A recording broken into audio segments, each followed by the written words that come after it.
Ikinasal sina Maha Salvador at Rambo Nunez sa Apurva Kempinski sa Bali, Indonesia noong July 31, 2023. Pero bago ang wedding nila sa Bali ay ikinasal ang dalawa sa isang intimate civil wedding sa Grand Hyatt Manila noong February 14, 2023. Kamakailan ay nag-renew ng kontrata ang aktres bilang celebrity ambassador ng Beautyderm. Sa ginanap na contract signing and renewed partnership ni Maha at ng Beautyderm ay inamin ng aktres na nakaranas din siya ng postpartum depression. Ayon sa kanya, noong buntis siya at naghihintay mang anak ay iniisip niyang bumalik na kaagad sa trabaho. Pero iba na raw ang naramdaman niya pagkapanganak dahil gusto raw niyang mag-alaga muna ng anak.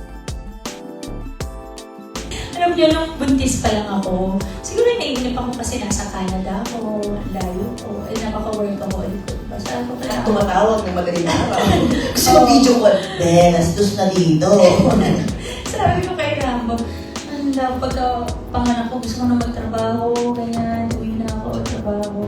Pero nung dumating si Maria, sabi ko, parang hindi mo na magtatrabaho. Kaya mo naman eh. Parang yung ang tagal mong pinangarap, pangarap mo talaga. So, yung priorities mo sa life, parang lahat ng decision mo, lahat ng decision making mo, parang kahit di pa sumasagot si Maria, titignan mo lang siya. Siya yung makakasagot. Sinabi rin ni Maha na hindi pa niya kayang ipakita ang mukha ng anak niyang si Maria sa social media. Ayon sa aktres, alam daw niya ang mga naranasan ng anak ng ibang celebrity na binabash sa oras na ipakita ang mukha nito sa social media at pinaglalaruan ng bashers na hindi niya kayang tanggapin. Pero sinabi ni Maha na pinapakita nila ito sa mga kaibigan nila. Ibinahagi rin ng aktres na mayroong mga endorsement ang kanyang anak, kaya thankful at grateful sila sa mga brands na nagtitiwala at gusto pa ring maging endorser ang kanilang anak kahit hindi ipinapakita ang mukha nito. Bukod pa rito, sinabi ng aktres na handa na raw ulit siyang manganak.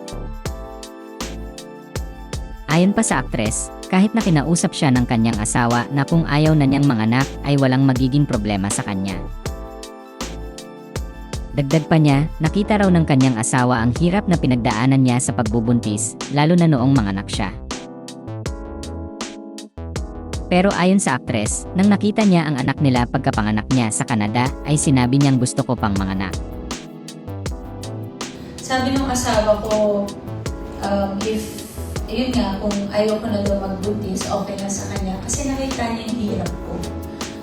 Yung parang sabi niya, si Rambo kasi yung laging parang may nagagawa niya ng paraan lahat. Yung parang may sagot siya sa lahat. But yung time na yun, sobrang helpless siya.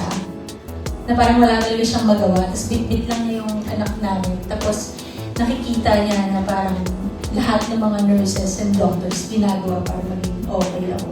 So sabi niya, kung ayaw mo, okay lang, naiintindihan ko. Tapos pagkatingin ko dun sa base mo, ay, gusto ko pang cute nung anak ko.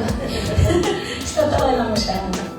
Matatanda ang isinilang ni Maha ang unang anak nila ni Rambo noong May 2024.